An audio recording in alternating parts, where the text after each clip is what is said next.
Welcome back. Another episode of the Amazing City. Might be episode 50. If not, we're approaching it. We're awful on knowing what episode we're on. We kept track for maybe two episodes, and then this Met season ended, and then started keeping track of what episode we're on. But nonetheless, we have some stuff to talk about. Moves are happening. The non-tender deadline, words are hard, has passed. A couple surprising moves, a couple nonsense surprising moves, like the Mets non-tendering Dom Smith, Sean Reed Foley as well. Some interesting names out there, but also some free agent rumors. Some trades happened, minor trades, and some bigger trades outside of the Mets, like Kyle Lewis going to Arizona. That was a kind of a bigger move. But Oscar Hernandez, oh my God, Teoscar Hernandez going to Seattle. Going Seattle, to yeah. Seattle from Toronto. That was a big move, and for a interesting return package that I still have questions about. But nonetheless, That's very Jack, fair. how are you on this Sunday afternoon? I'm good. I'm good. Woke up to the phenomenal news that Nathaniel Hackett is giving up play calling duties. Mm-hmm. Mm-hmm. So, maybe Russ won't be looking like, I don't even know, the semi-mobile Andy Dalton with a hot wife. Right. But I'm good. I'm good. Great. Just starving for baseball news, man.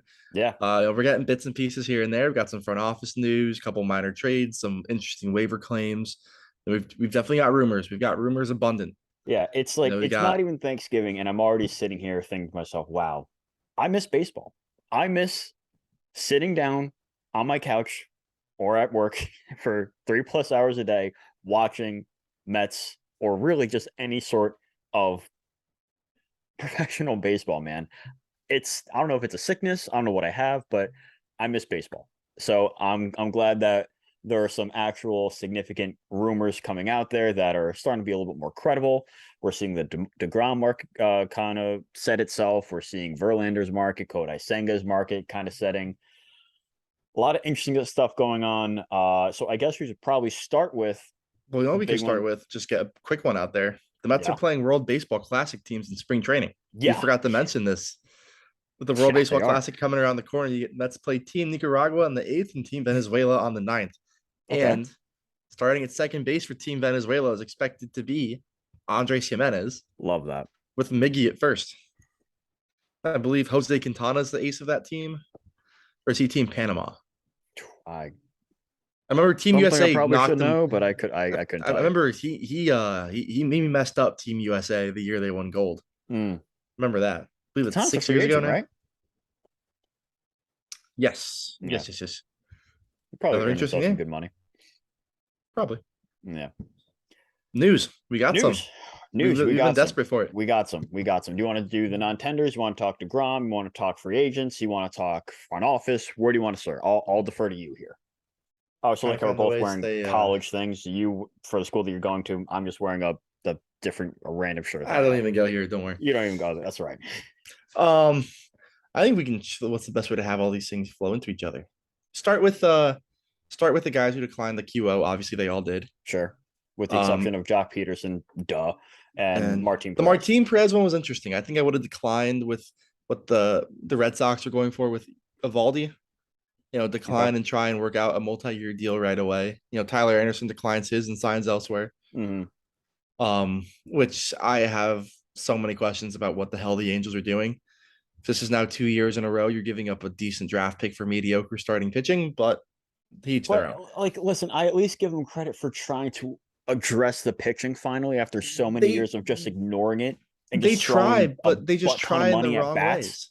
They I try, get it. but they try in the wrong ways. I get it. Like, listen, But no, the live for Tyler problem. Anderson. I don't think it's gonna work, but he Hey, got his he got his bag. bag. He got his bag. I can't argue it. No, He not with wanted me. a multi-year deal. He got a multi-year deal. I would Stays love out to be. west. I would love to be $39 million richer right now. Oh, please. But all the Mets decline. Mm-hmm. Every Met declined their qualifying offer. The next deadline after the qualifying offer deadline is the non-tender deadline. Mm-hmm. We've hit all our major deadlines so far.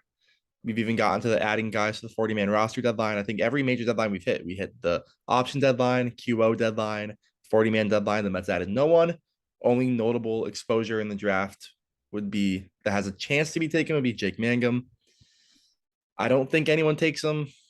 Dude's Yeah. barely younger than Brandon Nimmo. Right. Unless someone is desperate for a fourth outfielder, maybe. but he missed a lot of time on the IL last year, the undisclosed injury. Mm-hmm. I heard a couple rumblings. It was something with one of his arms, but unable to be confirmed either way. Sure. Um, William Lugo had a great year in St. Lucie and a good second half in Brooklyn. He's left exposed, but this is a guy that signed when he was a lot younger. Right. He's hit the 5 years in the system, but no one's gonna take him. Yeah. It's the same as when they left Shervy Newton unprotected a handful of years ago. Nice prospect on the rise, but I just don't see it happening. Right.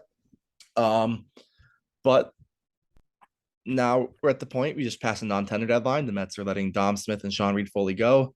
Nothing really surprising there. It's more sentiment than anything when it comes to Dom. Look, I we all saw this. we've been talking Anyone about Dom for 10 years. right, like a literal decade in the organization. And one thing that's something to be applauded for, just spending 10 years with one organization one way or another, from draft to minor leagues coming up. You know, And he's faced a lot of adversity. Yeah, with a lot of going up and getting sent down, playing left field, being the Dom Smith story has not gone how people thought it would go. No, I mean, the Mets effectively, whether they intended to or not, drafted their franchise first baseman the year before they even called Dom up.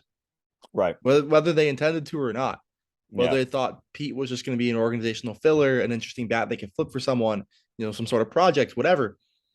Pete has far and away exceeded even the expectations I think a lot of people had for Dom. He was, I don't think when the Mets drafted Dom and he developed, I don't think many people saw him being a top 10 MVP finisher. That's what Pete just did. Right. Came in what, eighth?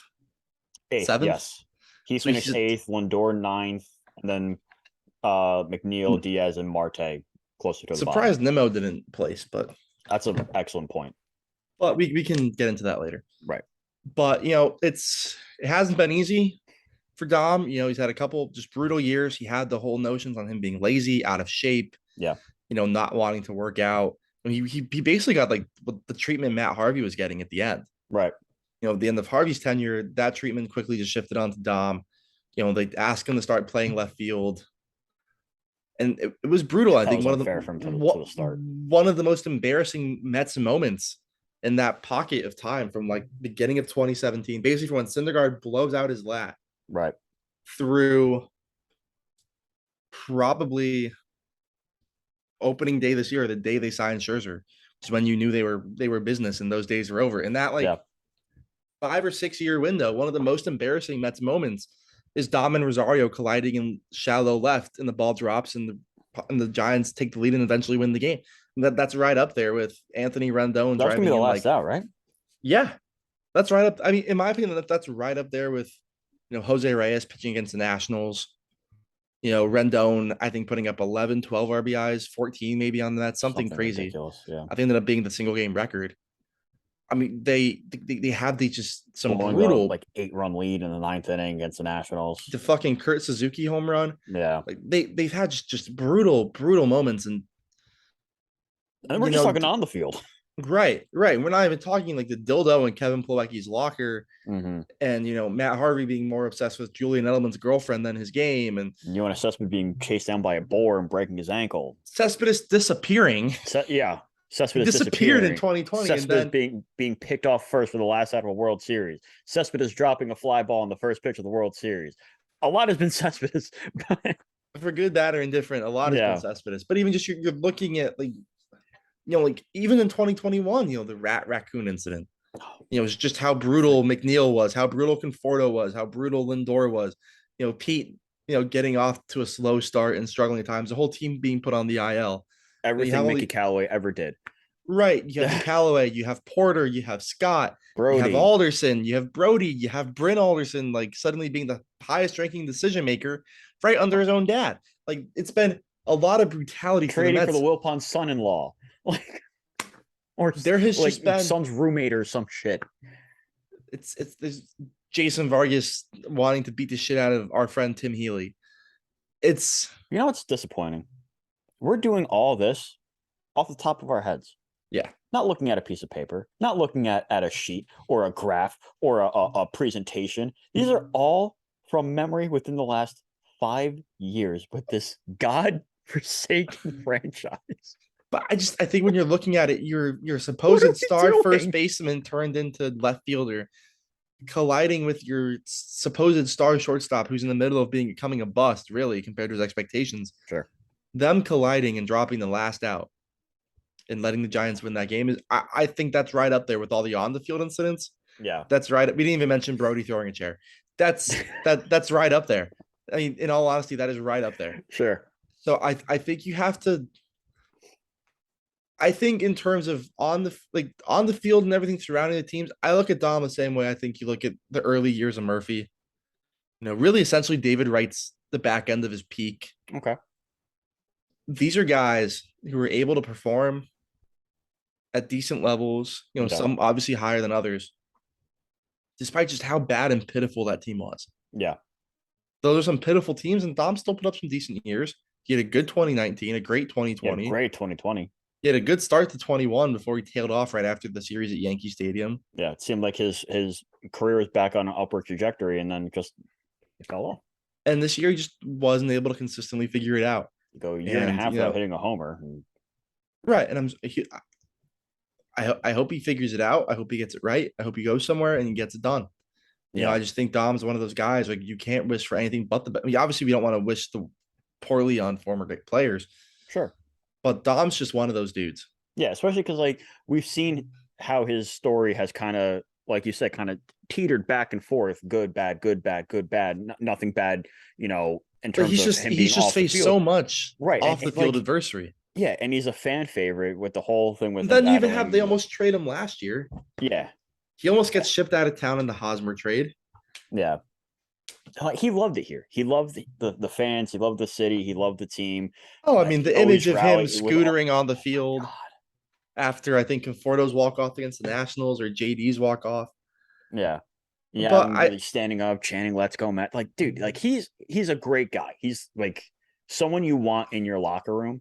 But unfortunately, for a team that's hoping to contend for a World Series this year and in the coming years, he doesn't have a role on this team, especially when you have Pete there. And one of the reasons why you had Dom on the team in the first place was to play defense in the late innings. And Pete's taking strides in his defense. It's still not great, but he's definitely taking strides. But I've heard reports. I used to work with someone who was in the Mets front office when they drafted Pete. And they were saying, like, listen, this guy he'll probably be a lifetime DH because there were times where he couldn't catch like fly balls, like just came underneath it and they just clank. So the fact that now coming up and the way he's now playing defense and he's far more short-handed than a lot of guys that you see playing first. I remember for a defensive first baseman. I remember covering him in the minor leagues, and it was some of the rumblings were like Vientos level of that. But that's you gotta give credit where it's due, and that credit being that Pete's figured it out. Yeah. He's a passable defensive first baseman, 100%. And I think with Lindor at short, McNeil at second, that's all you can really ask. And Beatty being a plus defender at third, that's all you can ask. Yeah. So I think you wish Dom the best. I mean, you wish Dom the best, of course. You wish Sean Reed Foley the best. Sure. Do a squat. Reed Foley was more than serviceable. 2021. Oh my God. I mean, when he came up and you had him and Lucchesi, opener follower.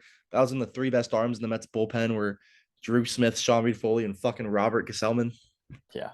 Wish Robert the best overseas. I think he's playing in Korea now. I believe so. He's in one of the Pacific leagues. But you wish them the best. You hope they catch on. You hope Sean has a speedy recovery. For Dom, I hope he goes home to California, man.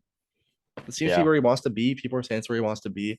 His brother's out at a base in San Diego, I believe they said. His parents live out there. He's from out there. The Padres are interested in him, apparently. Dom's just one of those guys you wish nothing but the best. Yeah. No. I'm sad to see him go, but sometimes you just gotta know when you gotta go. You gotta know when you gotta go. Yeah. Same as like Steven Matz, like with a guy who has the memories with the Mets as he did and the moments that he did, being a hometown kid, pitching for them in the World Series. The Grandpa Matz moments, the near no-hitter against the White Sox, the Padres, forget which one. It was time to move on. You hope nothing but the best for him. Now hopefully he recovers in St. Louis and now he's got that $44 million bag. Yeah, good for him. Good for him, man. I never rooted against him. It's just he didn't. Again, there wasn't a role on this team for him. Yeah, but now since we're talking about non-tender guys. There we go. There are some names out there that stole the segue right out of my mouth. Yeah, that's why we're co-hosts here. Some interesting names. I have one that you're not that much of a fan of that I think could play I a don't role on think this I'm a team. fan of either of them. Yeah, so I'll. You want me to give my two names first, or do you want to say your names? Yeah. Go for it. Okay, I don't think there's a non-tender candidate that I like. which is fair. The first one, I'll go Cody Bellinger. I am more than okay, depending on the money. I am more than okay with taking a chance on Cody Bellinger here. I'm not saying he needs to start. I'm not saying give him 600 at bats. I'm not saying even give him 500 at bats. I'm saying as a guy who can potentially, uh, you know, he could be a fourth outfielder. He could be a pinch runner. He could be a pinch hitter against righties.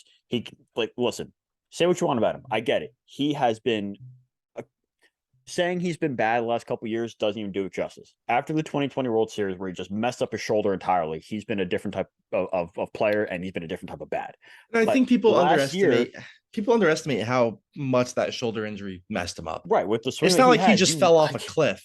I mean, you look at the legendary basically MVP races between Bellinger and Yelich. right, You know, Yelich's back just gave out. yeah, It's and almost then the kneecap injury, right-esque. that kind of It's almost right-esque the way his back just gave up on him. right. And then shoulder injuries are nothing to mess with, No, especially as a lefty. yeah, I think it was his right shoulder, correct? yes, So it's the lead shoulder on his swing, and he's an aggressive swing. he's a very aggressive swing. He puts He's his entire upper body into that swing. his swing's a lot like his swing is as aggressive with his upper body as Harper's is with his hips. Correct. Which is why I'm convinced by like 33, Harper is going to need hip replacement surgery. He might, man. That's I said always it been my to, thing. Is that swing is way too aggressive on the hips to last. I've said it before, man. I don't know how he doesn't tear a lat every single time he swings a bat. I don't get it. But listen, that's you're neither here nor there. You wish him a speedy recovery with his UCL injury. We're wishing everyone the best today. It's almost Christmas, guys. My tree is up. A lot of Bryce Harper vibes. the best. It's almost Thanksgiving. We're trying to. The Mets can't break our hearts when they're not playing and no one's signed anywhere yet. If I look at my phone or if I get a notification saying that the Mets are signing Cody Bellinger to a 1-year, $7.5, $8 million deal, I'd be okay with it. I'd have no problem with that, especially if you're not going to bring back Nimmo, which, given what Jeff Passan recently said, I'm feeling less and less confident Brandon Nimmo will return to the Mets. Given that he said that he could top Shin-Soo Choo's contract from a few years ago of 6 years and $130 million. Here's my take on Nimmo. Yeah. I think if there's one thing the Mets are going to have to learn to have the next handful of years, I think the Dodgers are very good at this. The Dodgers, I think, are now the best in sports at this. It used to be Bill Belichick. You got to know when to let guys walk. 100%. Bill Belichick, for I don't even know how many years, no one in sports was better at knowing when he got everything he could out of guys, with the exception of like maybe Wes Welker. Because I think he still put up 1,000-yard year in Denver. I believe that's accurate. But then he quickly tailed off. Aqib Talib maybe because he was still really good after he left. But you got to know when to let guys walk, and when you have the ability to replace them. It's possible that Brandon Nimmo might not put up a better 2-year stretch than he did the last 2 years. Yeah, dude, he's been. I think you just have to look at the conglomerate of injuries. Yeah. And at some point it's asking, is this a lucky stretch or is he finally just healthy? But I think if you're also the Mets, you have to look at Jeff McNeil's stock has never been higher. Right. You're going to have to lock him up. Yes. You have to go spend probably $100 million in your starting pitching. You've done a good job building the base of a bullpen, which we will get into later. You've definitely added 4 or 5 interesting arms. Yeah. You've added guys. That's what you need right now for the Mets. You need warm bodies. Yeah. They have 7 open 40-man roster spots, seemingly 2 locks in the rotation, and probably Peterson McGill battling it out for the last spot. So you need 2 more starting pitchers, and you need a damn ace. You need that could be. We'll get into the Verlander, deGrom, Senga rumors, but you probably need 2 of those guys. Okay. And that's without going. That's assuming they try and stay away from the qualifying offer with Rodon. I don't want Rodon anyway. Yeah, fuck Personally. you. But I, dude, are we still bleeping out my swears? Or we've did we never go on bleeped them that? out. We did a little bit, I thought. Did we? I don't remember that. We got to put a MA rating on our Listen, shows. when we post on YouTube, I put them not for kids. So Thanks. yeah, But I think if you're the Mets, you need to know when to let guys walk. yeah. And I think the way that you are, what's the right way to say this? I think we all knew they were going to be able to get one of their guys back before they hit the market. Yeah. You Which know, we both between thought was going to be Diaz. right between the rumors that but between the money they had to spend and how clear it was the guys that are still on the roster didn't want this core to completely disband. You knew they were going to bring someone back. Yeah. And the rumors that the Mets were going to be heavily in on Nimmo and do what they had to do, or do what they can do to bring him back, and that Steve Cohen didn't even want Diaz to hit the open market. Yeah.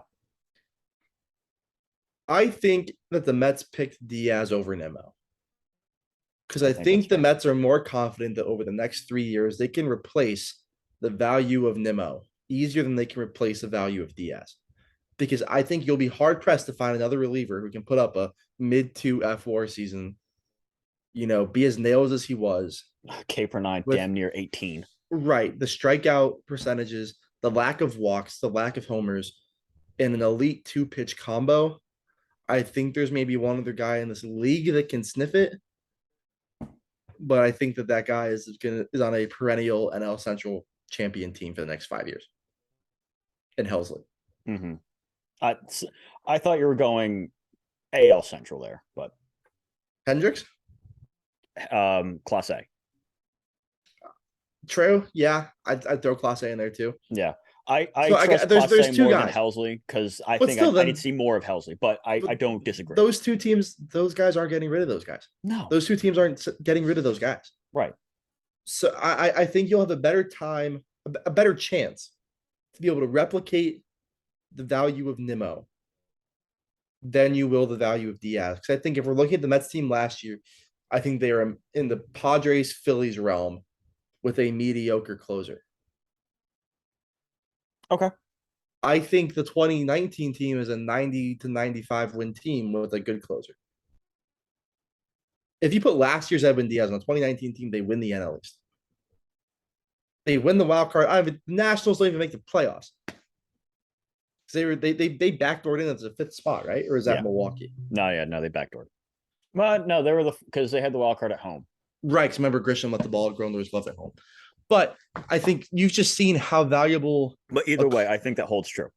Yeah, an elite closer has been absurdly valuable to this team, and it's been something they have missed. Mm-hmm. And I think look at the postseason. Sorry to cut you off one more time. Look at the postseason.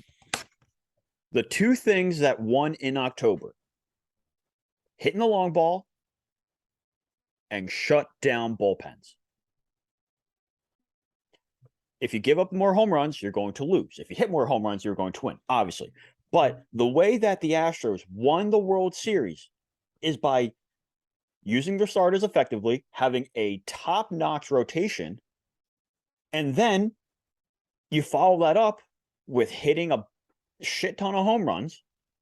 And once your first reliever comes in, that's automatically slamming the door. You are essentially playing, if you had a lead, a 6-inning game.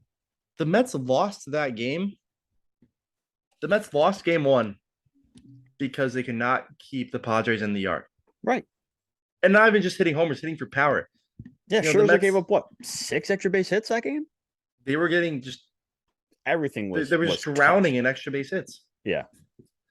But I think looking at what we expect to be on the market and not what we expect, what is on the market, I think if the Mets really are confident Starling Marte can still play center field, I think there's a role in which they let Nimmo walk, take the pick, go after an AJ Pollock.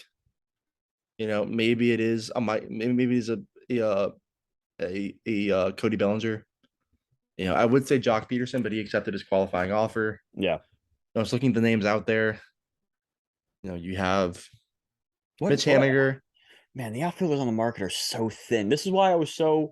There's a handful of decent afraid ones. That Nimmo was going to walk because the outfield market was Judge, Gap, Nimmo, Gap, everybody else. Well, you're looking at Pollock, Brantley, Bellinger, I'll take Brantley, Benintendi, man. I Haniger. like Brantley a lot. Dude can hit. I know he's up there in age, but the dude can flat out hit. I'm He just can be not sure if he can still 45 and play hit outfield. 300. That's great. He is 35, yeah. No, I mean, Michael Brantley is one of the best pure hitters of this generation. I think he can still play left field. Let me Not check and not see. like a plus outfielder, but he could play solid left field. Let's see, where did he play last year? I'm pulling up his reference page right now. He was out for most of the year. Yeah, he was only around till June 24th. Just looking at his position log. Speaking of Marcana, I just saw Marcana up on Movie Network, so that's cool. It was just on he just did a Good Morning America. He did. Marcana, superstar. Media superstar. We're so here for it. Oh, 100%. He's another just good dude. I'm so happy he's part of this team. He's a fun guy to still have around. Yeah. Again, he'll change up his walk-up song, but that's a different story. Ugh. Yeah, that was bad. Yep. But I mean, I think it's. I think there are ways in which the Mets can finagle their way into finding replacement value for Nimmo. Maybe if that, like, even if that is, like, let's say you move on from a Vogelbach, you bring in a defense first center fielder, and you sign like Brantley to be your everyday DH. Well, like that's another thing about Bellinger, going back to non-tender guys. He may not be great offensively. He's very good defensively in center field. I'm not disagreeing. So that's one of the things Michael that kind Brantley of intrigues played me. 29 games in left field last year and DH'd for 35. Right. So, but yeah, I mean, maybe there is a role where let's say you move on from Vogelbach, you flip him for a reliever or something. You sign just because you pick up his option, that doesn't. Right. Same with Carrasco. Yeah, it doesn't if mean you find better, if you find better value out there than Carlos Carrasco, you can easily move a 1-year contract.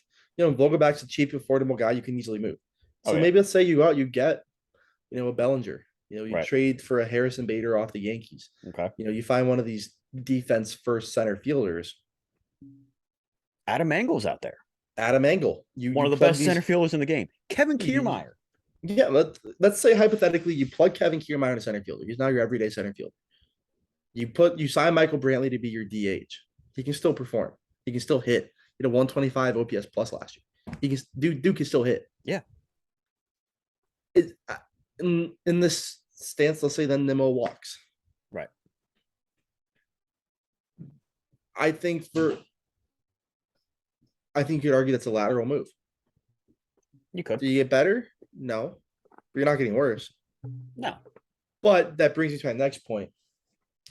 And, there's been some talk around this lately with an MLB investigation into it. And Buster Only wrote about it the other day. I do think, and I think actions of the Mets last winter should not rule this out. I do think we need to talk about the likelihood of a Judge Mets marriage. I'm here for it. I don't think it'll happen, but I'm here for it. I think it's highly unlikely, and I think he goes out west. Yes. But I think he's, in all seriousness, there is not a better fit for the Mets positionally and just needs wise. If we're characterizing Judge as a player, he's a solid defensive fielder that's a power first bat. He's at worst a solid center fielder. He's a center fielder with a power first bat. And the Mets' biggest glaring on his right arm. The Mets' biggest glaring hole right now is center field. With their starting center fielder on the open market, and they have no power. Yeah. You got Alonso, but you have no power. You have Alonso, you have Lindor, and then a very steep drop off. Your third best power hitter is probably Vogelbach as of right now.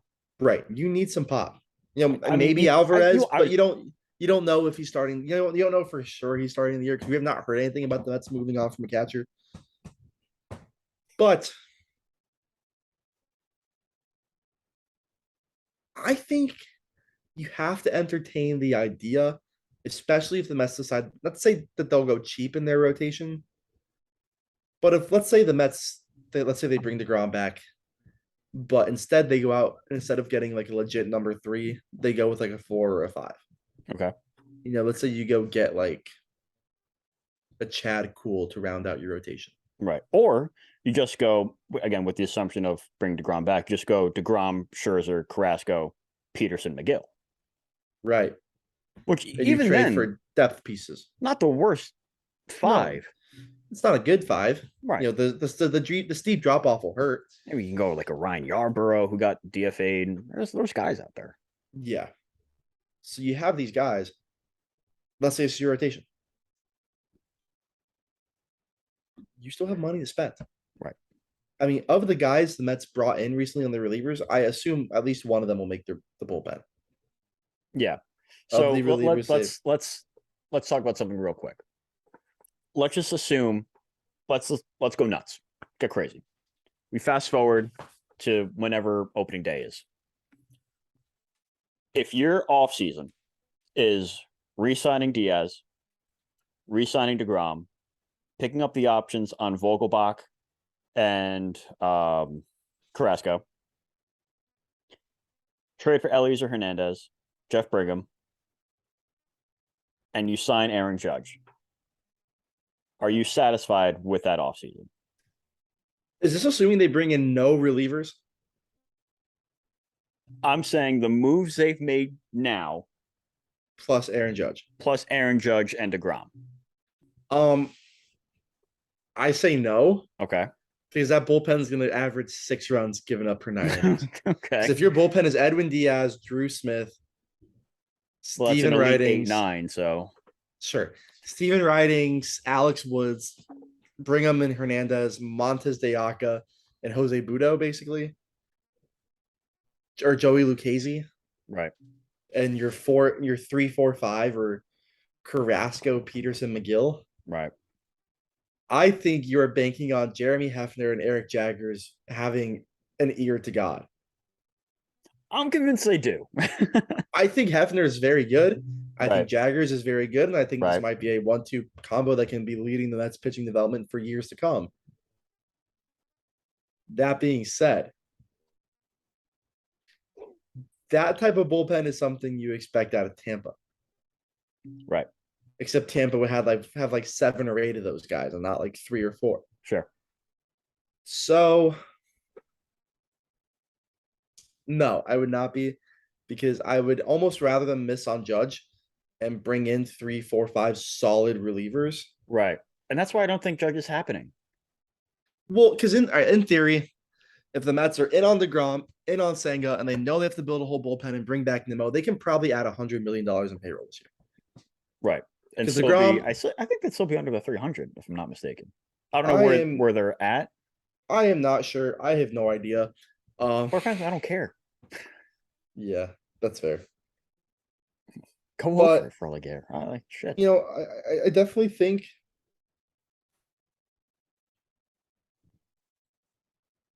Like Sandy Olson said, Cohen might go to 350 this year. Go to 350. I think it's very possible that they do. I just think as a whole, I'm not sure if they do. And I think that they will still try and be smart in terms of finding value guys like they did with Ottavino. Because it's great to throw just bags at dudes left and right. Sure. But you got to be able to find value. Without question. No, without question. Ottavino was a great value signing. Yeah. But that was the only real value move the Mets are able to make. Like nothing they did at the deadline was a value move. No. Nothing aside from Vogelbach, nothing they really did at the deadline worked. So I think they're gonna need to find a balance of both. Escobar for the large part didn't really work out. Aside from 2 months, that thankfully bookended the year. Right. And that carried into the wild card series. He had a good round. Right, but I still think that's someone the Mets might try and move on from. I agree. If you're ready to give Brett Beatty the reins, at a 1 year of Eduardo Escobar at $10 million is very easy to move to say like the White Sox. Send them to Chicago, back to Chicago. Maybe that's something that a team like maybe Colorado's getting serious. They want an extra bat that could work in Colorado. Right. Escobar could easily work in Cleveland. There's a guy who can play second, short, DH, probably a little bit of first, roam around a little bit. Right. That a good veteran presence on a very young team. The There's a lot of Twins. different. Send him back to Minnesota. There's a lot They of just different traded ways. Urshela. Well, I mean, yeah. Man, the Angels must be giving up on Rendon. But Well, I heard that he might be playing short there. Urshela. oh, that's fair, yeah. It's possible. I just I don't know think though. I just think that the Mets are going to need to find a way to slash some of the payroll they have, whether that's probably Escobar, or maybe you find better value than Carrasco at 1 year at 14, and maybe you can get Jose Quintana on 3 years at 30 million, and you just try and find the value signings. Try and find another Ottavino, try and find another Aaron Loop. Right. The Mets have done this a couple years in a row. You find a Yeah. cheap value reliever, and you make it work. I was very worried about the Ottavino signing. I didn't think he had anything I left in the was tank. concerned. I didn't think he had anything left in the tank. I thought they were going to do more after him. They didn't do anymore, but they made it work, and he was probably the best setup man in baseball last year. Arguably. So I think the Mets are going to find a balance of both. That being said, they're definitely willing to spend the big bucks. They've met with Kodai Senga. There are rumblings, unconfirmed reports from some Twitter accounts that have been very hit or miss that the Mets have extended a new offer to deGrom. The reports are that there is a contingency plan with Justin Verlander if Okay. deGrom walks. Obviously, it seems like the two finalists for Nimmo already are the Mets and the Blue Jays, unless someone else jumps in.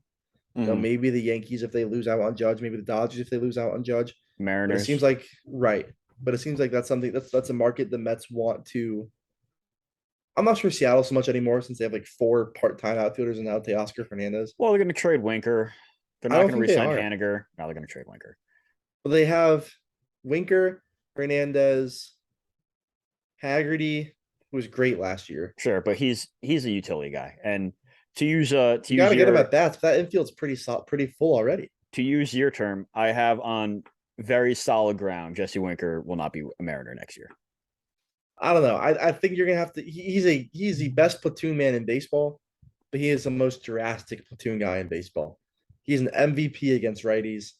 He cannot touch a lefty if he knew exactly where the pitch was going. He couldn't touch a lefty on the 2017 Astros. Besides Chase and Treat. Yeah. But I forgot about that. Holy shit. Didn't they still win that game? Yeah, they sure did. Pat Mazika sent him to the moon off Andres Munoz, who the rest of the season was nails. Dominant. I don't think he allowed a run the rest of the season. We just need a Patrick Mazika episode. Oh, what a guy. We need to get my buddy Rob on here who runs Real Mets Legends. Right. And just talk about some Mets legends the past couple of years. We already have Dom Smith, Pat Mazika, Sean Reed Foley. But seemingly it's that down to the Mets and the Jays and teams that are going to miss on Judge, whether that's the Giants, Dodgers, Yankees, whoever. Mm-hmm. I think this is a market the Mets want to jump. They tried to do it with James McCann 2 years ago. That didn't work. Obviously, for the most part, it hasn't worked out. Mm-hmm. He was decent in August and September, and I think he was decent enough that it's a movable contract for him. He produced a positive F4. He's still good defensively. Seemingly, guys love him. Very good arm. Great arm. Calls a good game. Because all the pitchers rave about him. At 224, I think it's a decent value for like a team with a young staff. Mm-hmm. Maybe you send him back to Detroit, and he goes and works with Casey Mize, Tariq Skubal, Matt Manning. He gets that work in there. But I think it's an easy contract to move on from. I mean, hell, even if you have to eat some of it. Yeah, it's fine. But that's not my point. My point is, the Mets, Sandy Alderson, still in the team. Sure. Still there, and he definitely advised Billy Epler last year. It was probably a little more hands-on than you'd like to think. He preaches jumping the market. They jumped the Cespedes market the year they re-signed them. Well, the first time they re-signed them, then he had to opt out after 1 year, which I still think is stupid. They jumped Dellin Betances. They try to jump the reliever market under Brody. They jumped the catching market. This is something the Mets do often. Yeah. They want to get their guy before the market has a chance to develop. Yeah. And It's it doesn't clear always that work this is what out, they're trying but to do with. No, it's clear this is what I they're think trying the to do with. aggressiveness is good. No, yeah, you want them to be aggressive rather than passive, especially when you have the money that they have. Sure. But they're clearly trying to jump deGrom. They're trying to jump Diaz. They jumped Diaz. They're trying to jump Nimmo. So you just have to wait and see how this plans out. I think Nimmo's absolutely a guy who can sign before Christmas. Recording today on November 20th. I think Nimmo and deGrom, these are a good chance one of them, if not both, are signed before Christmas. Just seeing that they have awkward markets. Because the deGrom market is who the fuck has the money to spend on this? I just think literally just Texas. I think Nimmo is gonna play out a little bit because she's not going to sign until after Judge signs. I don't know how to respond to that. Neither do I, Siri. So, I think I'm not sure. I mean, if you're Scott Boras, you go into this saying our number that's is another thing. He's a Boras guy, and Boras likes to wait until the very last freaking second for someone to sign. I mean, yes and no. If you're Boras, we haven't seen Boras work in a regular offseason with the Mets in the terms of the money Steve Cohen has. Right. And the aggressiveness that Steve Cohen led team has. They were very aggressive last year. Very aggressive. They were very aggressive early. The Steve Cohen tax definitely hindered them a little bit. And definitely kind of changed the way they were approaching the winter. Right. But excuse me. But we haven't seen it play out in a regular offseason. If it's possible, if Scott Boras says our number is 6,150, and the Mets coming at 6,150 right away, go up to 6,175. I'm not sure I do it, but if you're Scott Boras, how do you say no to that? I love Brandon Nimmo. I don't think I'll go 6,150. Oh, I don't either. But my point is, you need to really persuade me into even giving him a sixth year. But I think if you're Scott Boras, how do you say no to that right away? You're right. Yeah. I think that's more so my point is we have not seen how this agency operates with Steve Cohen in a year where you're not being pushed straight up against a lockout. Yeah. Scherzer got signed right before the lockout because he wanted to be signed before the lockout. Right. There's nothing Scott Boras can do about that. Yeah. So did he take it up to the last minute? Yeah. But it didn't feel like the last minute. He signed the morning before the lockout. Something like morning that. of, right before it. So I don't know. It's gonna be interesting. Yeah, I definitely think the more pressing need is the pitching. Yeah, especially because you could put Marte in center, you could put Canna in center. You have options. Yeah, and then that opens up your market a little bit more. Right. But if you're willing to put Marte in center, you sign Mitch Haniger to play right field. Sure. I think that definitely opens up your market more. I just think then you have to find a way to upgrade DH. Yeah. Or you have to find a way to upgrade. Maybe you package Beatty to get let's say you go get Jorge Polanco to play third base. Or something of that sort. Right, but something of that sort. I'm not giving up Beatty unless I'm getting something significant in return. I'm not giving up Beatty unless I'm getting like a Corbin Burns or a Shane McClanahan in return. That's fair.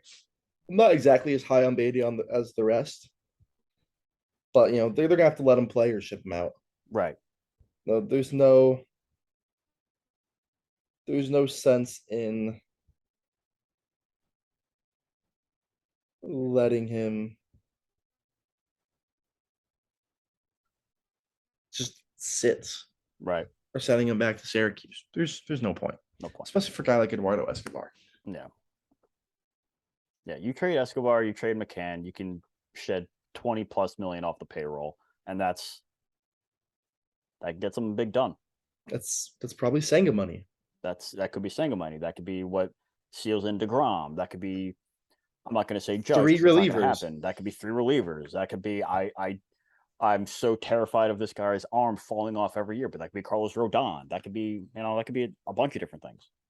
Yeah. Or you could resign all those guys, and then that 20 million could get you under the $300 million tax. Who knows? Right, I mean, for 20 million, you could probably bring back Givens, Ottavino, and May. Yeah. But that's another thing is, I think the Mets are going to have to bring back Ottavino. Yeah. I think you should. Trevor May was very good down the stretch. Yes. That is a guy you should try and bring back. Don't look at his numbers because his numbers are very skewed from the first half of the year where he admitted to playing with essentially a torn tricep. He was very, very good down the stretch. Do anything with a torn tricep. Do anything with any torn muscle, please. I'm good. I'm good. But talking about the bullpen, I think we should talk about the three moves they made, claiming Alex Woods, Stephen Ridings off waivers, Ridings 27 from the Yankees, Woods 23 from the Braves, trade for Eliezer Hernandez and Jeff Brigham from Miami. I think the best way to describe the guys, these are interesting arms. Mm-hmm. These are lottery tickets. These are guys you hope you can find something with. Ridings is a lottery ticket, I think. I think Brigham, Hernandez, and Woods bring a lot of similar stuff to the table. They are live arms with flat fastballs and good stuff. So it's clear the Mets have a type. And I think this is more of what we're going to see from the Mets going forward. Is the Mets are going to be probably towards the front of teams. Especially now with the Eric Jaggers addition, that are going to try and be on the cutting edge of pitching information and technology. Mm-hmm. It's going to rub a lot of people the wrong way. Because they'll probably be towards the front of the analytical approach to pitching. Right. But if it works, it works. Sure. And I think, we see the Mets do this every year. The Mets are very good at finding mediocre, meddling relievers and having them play up. If you want to look at Aaron Loop, you there? Yeah, I'm here. Oh, it looks like you froze. You did not move. Look at Aaron Loop the past 3, 4, 5 years. He was okay in Tampa. Elite with the Mets. Yes. Okay in Los Angeles. Left-handed pitcher in baseball in 2021. And then he was okay with the Angels. Look at Ottavino. Career was seemingly over. Yeah. Just a couple more stops, call it a career. Right. That man starts coming out to Kid Cudi in Queens. And suddenly he's back. Yeah. He's looking like prime Rockies Adam Ottavino. Oh, yeah. Prime Rockies, I can strike out Babe Ruth, Ottavino. So I think it's going to start being a destination stop for the Mets. But the Mets are going to start being a destination stop for these type of guys just to make it work. Yeah. And try and revitalize their careers. So if you're an Eliezer Hernandez who's not had a lot of success, major league level, he struggled mightily out of the bullpen last year to the tune of an ERA around the 6. I think he had one or two good years.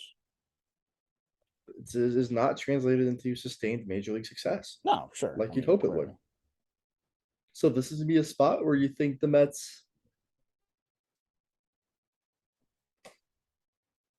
there's something they see. It's 2020, but in 2020 he had a 3.16. 2021 he had a ERA just above 4. Are these starters or relieving? Starting? I don't think I see him as a starter. He's not a starter. He's going to be taking that Trevor Williams role. Yeah. Which is unfortunate, but the report is he's going to try to be a full-time starter. Can't blame him. Say la vie, Trevor. Mm-hmm. Yeah, Wish I mean, between 2020 and 2021, a 3.84 ERA, ERA plus of 113, K per 9 over 10. That'll play. Whips a little high, walks not terrible. If there's one thing the Mets have been able to do with their bullpen is the Mets have drastically reduced the amount of walks out of their bullpen. Yes. Adam Ottavino just damn near cut his in half. Oh my God. And that was a big concern with him is he would walk the ballpark with the Yankees. I think he was averaging the ballpark with Boston. I think his walks per 9 with the year before was around 6 or 7. I think last year was mid 3s, low 3s. Something like that. I remember making a note multiple times. But he cut his walks in half. Yeah, let's hold on. I'm pulling it up right now. Adam Ottavino.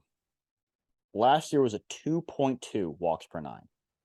The year prior, 5.1. So hold on. He more than cut it in half. Oh yeah. 2017, 6.6. 2018, 4.2. 2019, 5.4. 2020, 4.4. 2021, 5.1. 2022, 2.2. That's incredible. He had The a Mets did the 5-year same. stretch where his walks per 9 were over 5. Well, the Mets completely cut his walks. It's incredible. So I think that's a hope you can do the same with Eliezer Hernandez. Yeah. And they're trying to find, the one thing we have to talk about, these are not sexy arms. These are not anything to write home about, but these are guys with control and minor league options. Yeah. Control, minor league options. And live arms, again, like you said. Live arms who fit a mold. Yeah. And the Mets have been building a pitching laboratory in Port St. Lucie. And this is what they're going to try and do with it. Yeah. You want to vamp for a couple minutes while I go get my laptop charger? Of course I can. Go vamp to the viewers. Sweet. But as I was saying, like these are arms that when you bring in, they are going to be going through this lab. I mean, they're going to be going through the models and the methods that Hefner and Jaggers are putting into place. I mean, Jaggers is only 27. I think he's younger than Jeff Brigham, same age as Eliezer Hernandez. But, his years at Driveline, 2 years with the Reds, where guys like Alexis Diaz and Tony Santillan had great years. It's encouraging stuff to see. You want the Mets to be able to be the type of team like a Rays or like a Dodgers or like an Astros, where guys can revitalize their careers. I mean, look at what Rafael Montero did in Houston. These are guys that you want. You want to be a team where guys can go have success after struggling before, because that opens your pool of potential players up exponentially, especially when you're looking at something as volatile as the bullpen. If you can open up your pool of guys you're going to have success with, it's beautiful. That's all you can ask. And then, being smart enough to find the guys that can fit, like an Alex Woods, who you can fit and have multiple years of career, have multiple years of control. If you can turn Alex Woods into a legitimate major league reliever, you have hit a jackpot. I'm just saying that if you can turn Alex Woods into a legitimate MLB reliever who can contribute, you've hit a jackpot, and this front office is doing everything you can ask them, because you want to be the spot. You want to be a team where guys can go to revitalize their career, have their best years, because it opens your pool of potential players up so much more. Yeah, no, absolutely. I think if you're a guy, like even already, they've shown, like we've said, Aaron Loop, Adam Ottavino, guys that were on Sean Reed Foley, guys that Robert their careers Gesellman were very much on the downward. They've seen how these guys, this analytics staff has changed their careers for the better. I mean, Aaron Loop turned one good year into what, a 3-4 year deal. Adam Ottavino will likely leverage this career year that he had at the age of, I think he's like 34 or 35, into probably a 2 or 3 year deal. So this probably $20 million.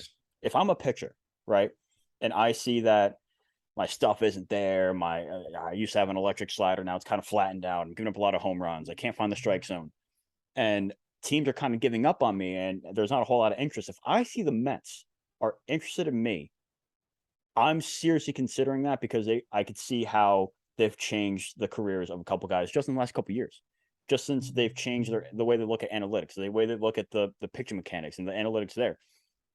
It's interesting. I would definitely look into it. So I think you're absolutely right on the money with Ridings, Woods. I mean, another one of the non-tender guys like an Alex Reyes, if you bring him in, Ryan Yarborough, DFA guy.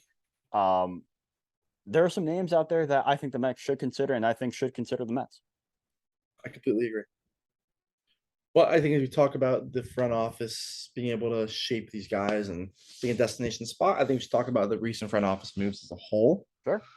They hired Eric Jaggers away from the Cincinnati Reds to be the director of pitching development. Important role. He has experience at Driveline with the Reds. And, the Reds have had he's definitely had some big names to work with. He's got some big names in Cincinnati. What's his name? Hunter Green. Yep. Castillo. Hunter Woods. Hunter Green. Luis Hunter Castillo. Green. Luis Castillo. Luis Santillan had a great year. When it was there, obviously different time now. Trevor Bauer, he was a big proponent of his. Yep. Alexis Diaz. Yep. He's definitely gotten some good stuff out in the pitching wise in Cincinnati. They also hired Jeff Albert, who was credited with revitalizing the Cardinals offense. Obviously Goldschmidt and Arenado were stars before they got there, but both these guys are top 3 MVP finishers this year. Dylan Carlson. What's his name? I think Dylan Carlson is an interesting trade candidate this year. Tyler O'Neill. He was top 5 in MVP last year. Something like He's that? there have been some bats. He was stupid down the stretch last There year. have been some bats in Mhm. St. Louis. So I think these are more good hires. I was looking at it. Both these guys overlap with Jeff Luhnow in his time in St. Louis. So I definitely think that's something to kind of think about. Mm-hmm. The Mets are trying to take a more modern approach to the front office. And it's Billy Epler bringing in his own guys. Yeah. And part of that is they promoted Mark Tremuta to a senior advisor to international and amateur scouting. There's rumblings, rumors that Billy Epler will bring in his own guy to fill a new scouting director role, which is to be expected, especially Epler being a scouting guy. Yeah, he has a scouting back. And it's not like the Angels. The Angels I think scouted well. I just think their problem was always player development. Mm-hmm. No one's gonna fault them for taking Joe Adell when they did. Yeah. I just think they weren't able to develop Joe Adell into what he should have been. Yeah. Like I was projected to be a superstar. And listen, he's still young, so you could right. But I think that's always been a knock on the Angels. Like Tyler Anderson, he leaves and gets better. Andrew Heaney, rest in peace, never able to be what he should have been. Like I think just the player development there was always so subpar. Yeah. That scouting at that point was moot. Yeah. You can bring in the universal top prospect in baseball all the time, but if you can't develop him, can't even take those steps, who cares? Yeah. Which hopefully that doesn't translate to the Mets with Alvarez and Beatty and no, the Mauricio, Mets cetera, player cetera, development guys are still there. It's still the guys that developed McNeil, the guys that developed Alonso, Nimmo, Conforto, Lugo, even. And their systems operation has gotten a lot better. Mm-hmm. But they've really trimmed the fat in the last few years. Yeah, and I think it's you can't take a team that was as set in stone ways as the Mets were and send them as far forward as they want to be like that. It's going to take time. And there's still obviously a lot of people are skeptical if Billy Epler is still even the right guy for the job. Sure. I mean, you can't argue with 101 wins. Yeah. You can argue with a lot of the moves he made. I mean, Devin Marrero in September, a weak deadline, not finishing off the bullpen, not finishing off the lineup at the bench. And even like you let guys slip between the cracks and they evidently go to in division rivals for 4 years, like Schwarber, and they made some really good, really strong steps. And I think at this point, you trust the higher brass above Epler that the right guys are coming in. Right. You look at the pitching development system they have now, that is a strong system. Jeremy Barnes, assistant hitting coach, is a smart man. Yeah. He's a smart dude. Jeff Albert is a smart guy. Chavez is a smart guy. Right. So I think you trust the infrastructure. Obviously, Chavez isn't going to get Starling Marte to hit 30 home runs, despite my predictions. I think you got the maximum. I think if he stayed healthy, he could have pushed it. Would have pushed 20, I think. But he didn't steal enough bases. He never ran last year. But that was also because of the groin. Right. He never ran last year. But when he did, it worked. True. But I think if you're the Mets, I think you looking at the roster, aside from Dom and JD, you got the maximum power output you probably could have gotten. Right. We know McNeil abandoned the power. Good. We know like Lindor pushing 30 home runs is probably as good as it's going to get these days. Which is perfectly fine. Yeah. Yeah. I just don't think he's the 30+ homer guy he could have been in Cleveland. How many shortstop are hitting 30 home runs? No one. Maybe Trey Turner if he strikes lightning a ball one of these years. Jose Ramirez and Daisy play shortstop. That's really it. I think there's one shortstop that will I forget two. I think there's 2 shortstops that can consistently push 30 home runs for the next 3 to 5 years. Corey Seager, Carlos Correa. That's it. Lindor. So 3. Yeah. I think those are the 3 guys that you could see year in, year out for the next 3 to 5 years in the 27 to 33 home run range. But this ties back to what we were saying earlier. They need to add power. They need more power. They need more power. It's not Vogelbach. You need more power on an everyday setting. I don't think it's a Mechaniger. I think it's something they're going to have to find in a trade. I think you hope Alvarez can be that, but you cannot be operating on hopes. Right. as we all know. You just That's why, can't. like, if they thought Teoscar Hernandez was available for a reliever and a prospect, oof, I that's a think guy they you go would have after. done it. That's a guy you go after. I think you would have done it. Listen, I love me some Drew Smith, but if you're telling me Drew Smith and insert top 10 prospect here, if you're telling me Drew Smith and Matt Allen would have gotten me Teoscar Hernandez, I'm packing him up myself.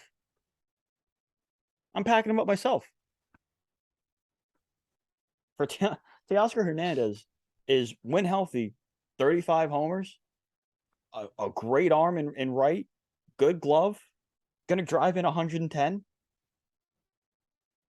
That's a bat the Mets need. Yeah, that's fair. I We'll completely see what they agree. do. But yeah, I mean, we're gonna see what they do. I think it's everything we wanted to cover. What's I- last thing before we get out of here? What would a contract for Senga look like? He's pushing 30. This to me feels like a one and done contract. You think it's 1 year? No, one and done, Oh. one stop. I'm gonna guess he's looking around Misunderstood. 7 years, 7. probably 6 or 7 years on a front loaded contract. Pat. The other part of it is when you're paying the posting fees for these guys, Mm. you're paying posting fees for Asian Pacific leagues. You don't want them to even really be short term deals just because, if you're signing them for 3 years, now obviously they have to go through they have the 6 years in the system before they hit free agency and all that. So at that point, it's how many years after his arbitration is up, in theory, do you want to buy out? Mm-hmm. So if you're like, if you think he can be good for 2 more years after his sixth year, you go for it. I guess. But I mean, like if you're a guy like when you bring Otani over from the NPB, you're fine with it being like the 2 year deal, just to set a number. Right. So maybe that is what it is. Maybe it's a 2 year deal to set those 2 minimum years that are usually a $700,000 salary. Right. If you set him for 2 years at 32 million, so he's making 16 the next two. The final 4 years in arbitration, you're looking at escalating from 16 million. Okay. But I think if you're a guy like Senga, you don't want to hit the market again at 36, 37. So I think you probably try and buy out those last 2 years. Mm-hmm. So I think you look at your projections. If you start him at 16 and 16, you're probably gonna get up to 24, 25. So you're probably looking at like 6 years, 120. With 20 AAV, you buy out those final 2 years. I think like 8 years, 150 million, I think is good. Wow, man. But I think but like, I think if you're looking at it, like what's Pete Alonso set to make this year? If my computer wants to work.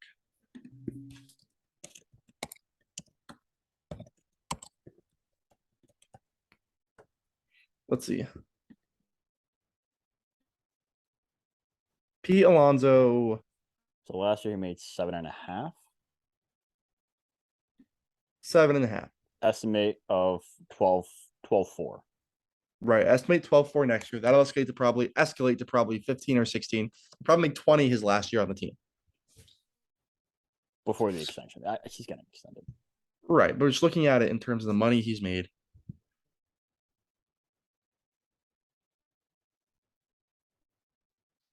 $550,000 plus 625. 652.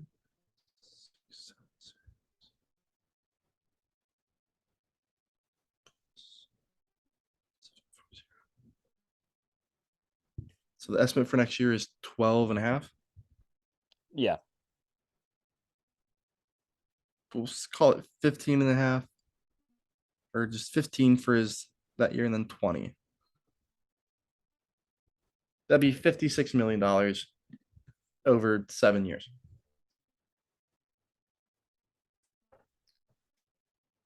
Which is reasonable, for the glove first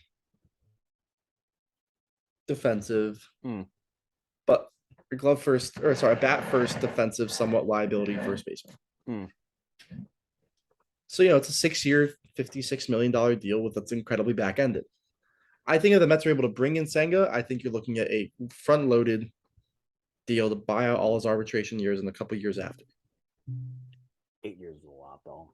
Well, I mean, if you're 5 or Senga, 6, okay, but 8. well, I mean, you're gonna have 6 regardless because you That's have the true. full 6 years of control. Yeah. You know, it's the same as when prospects come up and they immediately, like the Brian Hayes deal. That Yeah, was what 7 7 years, 84, around there, 88, yeah. something like that. He's Something like getting in theory, he's getting 12 a year. He's probably still making $1 million a second year, as opposed to 700,000. Yeah, You know, if you're the Mets, I think you try and look at a front-loaded deal. Maybe give him 25 the first 2 years, but by year 7 and 8, he's making 10, 11 million. hmm You know, I think with a star coming over from a foreign league who's going in the middle of his prime, going into his 30s, I think you try and front load that deal. You know, it's different than when Ohtani got that 2-year deal because you knew he was going to live out all 6 years of that contract with the Angels. right, No one was debating that. right. But I think for a guy like Senga, you know, if you're Ohtani, he's going to hit the market at what, his early 30s, late 20s. For He's going to hit the market around when guys usually hit their first free agency. who, Ohtani? Yeah. How old is Ohtani? But so I think if you're the Mets and He's Senga, got 1 more year of his contract. Ohtani right now is 28. Yeah, hit the market at like 30, 29, 30. yeah, he'll hit the market at 29. But so if you're Senga, you probably want those final, like an extra couple years we just bought out because it's probably a one stop and then you're retiring. You're probably right. But so if you're the Mets, I think you're willing to do that, but you want to front load that contract. Right. So shit, man, maybe you pay him 30 million this year. And you start working your way down from there. Maybe. You know, I think it's an inverse of what we see the Mets always do, like backload contracts. Yeah. You know, there's no reason James McCann should be making. If anything, he should have had 12 the first 2 years and 8 the last 2. Right. Maybe if you're the Mets, if you're giving him an average annual value of around 20 million, maybe try and get 30, 25 the first couple of years, and it's worked down to 10ish the rest of the way. Yeah. By the end of palatable to trade. it, right? Easier to cut bait with. You know, if you're saying, it's still tough to cut bait on 10 million, $15 million. I guess. I ultimately think the Mets and him are able to work it out. I think Billy Epler has basically only challenged by Mariners ownership in terms of relationship with Asian Pacific leagues. Mm-hmm. You know, and the work Epler was able to do with Ohtani and the success he's had. Sure. I think that makes Epler, tantalizing for players and agents coming over from overseas. Absolutely. You know, and I don't think Dipoto himself, they brought over, he signed someone over. The starter. Did he sign Kikuchi? I think he signed Kikuchi. But I think Dipoto signed Kikuchi. Yeah. You know, Epler signs Ohtani. Now you have Senga in the mix. I think it's going to come down to the Mariners are in on him. I remember reading. Yeah, definitely. I think it's going to come down to the Mets and the Mariners. Mm. You know, I don't think the Padres will end up being able to fork up the money. You know, because there's still a lot of glaring holes, despite Tatis and Machado making 70 million combined. Yeah, and that's another team that wants to increase their payroll. So we'll see. But I ultimately think that's something the Mets get done. I think they're able to get deGrom done, but I don't think we see Nimmo back. I don't think so either. I felt a lot better about him coming back prior to that Jeff Passan article. Which, listen, that could just be from the words of Scott Boras. We know how Scott Boras likes to manipulate these writers into thinking things that aren't really happening. Cough, cough, Mike Conforto is getting $100 million. But we shall see. We shall see. It's going to be a very interesting offseason for a lot of guys. I guess you could call that my hot take. That the Mets will bring in Senga, re-sign deGrom, but will not be able to get Nimmo back. Okay. Yeah. I think he goes north of the border. In all honesty, you think he's a Blue Jay? I think he's a Blue Jay. Man, can you imagine? I think they really Mets want losing out on George Springer and Brandon Nimmo to the Toronto Blue Jays. Well, there's a reason they lost out on Springer. Yes. I can't say it. I think I've talked to you about it. We know. Yeah. We know. But I think they're just ready to move Springer out of center field. With all the injuries he's had, yeah. But I think it's also an outfield where you don't really have a third outfielder because you got rid of Tapia, What are you gonna do? Put Merrifield in left field permanently? I guess. I guess. But even then, you're asking a lot out of Nimmo and Springer to give you full seasons every year. That's listen. It's a risk. Nimmo has shown the last 2 seasons that he can play essentially every day and he can play hurt and still produce at a very high level, but can he do that when he's on the wrong side of 30? That's a question. That's something we shall see in the next coming years. That's and another thing to think about. We're seeing in football right now with the main topic. Can you stay healthy on artificial turf like that? It's a big question. I don't want to talk about football. It's very fair. I know you don't want to. You brought it up at the intro, and that was the only football you'll be talking for at least this week. If Denver wins and they score 35 points, who knows? No. That'll double their point total for the season. But Basically. we'll see. We'll see. Yeah, a lot to talk about these last couple weeks. This has been a longer episode, probably pushing about an hour and a half, honestly. But when you're going these 2-3 weeks without recording, and you let all these rumors kind of pile up, this is what's going to happen. You have more to talk about, more to kind of just vacuum into one episode. So sit back, relax, get a drink, get some popcorn, enjoy it, grab a sandwich, watch us, listen to us. Enjoy your Thanksgiving. Enjoy your Thanksgiving. We'll be back Time off after work. that. Yeah, I'll probably be back. Let's see, today is 20th. Assuming we don't need an emergency podcast, we have to record at like 11 at night. Right. We will be back in December, probably. Yeah. Probably, I think we're still gunning for every 2 weeks. Give or take. Still looking into some cool changes we can make. Some guests. Yeah, even if that's just more presentable YouTube video. We'll make it happen, man. We'll figure it out. Maybe I'm still thinking we need a new logo, man. We'll figure something out. I still don't think my name's on the logo. It's definitely not. I can tell you that right now. For Antonio Slater and Jack Ramsey, this is what I gotta do to get my name on the logo. Yeah. For Antonio Slater, I'm Jack Ramsey. Subscribe on YouTube, follow us on Twitter, tell your friends about us. When your uncle brings up politics at Thanksgiving, bring up the Amazing City podcast. It's a lot less divisive, unless you hate me. Then it's very divisive. People but I don't think many of you do. Oh, yeah. That's what happens when you have opinions. I mean, your header is "I don't like you, Jack Ramsey." I've had that. I've had "fuck you, Jack Ramsey," and I've had Jack Ramsey shouldn't be allowed to have opinions. Mm-hmm. But I have a lot of them. Keep coming back if you like them, or if you just care to hear them, or if you're stuck on a long drive. Antonio just and I hate watch us. I don't care. Yeah, Antonio and I are loud enough that we can keep you awake on a long drive. I'll be binge. I haven't listened to any of our episodes recently because I'm driving to New Hampshire in March, so I'll be listening to our podcast consecutively all the way up. There you go. Drive myself to insanity. Antonio Slater, Jack Ramsey, like, follow, subscribe, tell your friends, tell your racist uncle Thanksgiving, tell your out of touch grandmother who doesn't even know what a podcast is. Tell anyone. We'll listen. We'll take any listeners we can get. And as always, LFGM. Take care.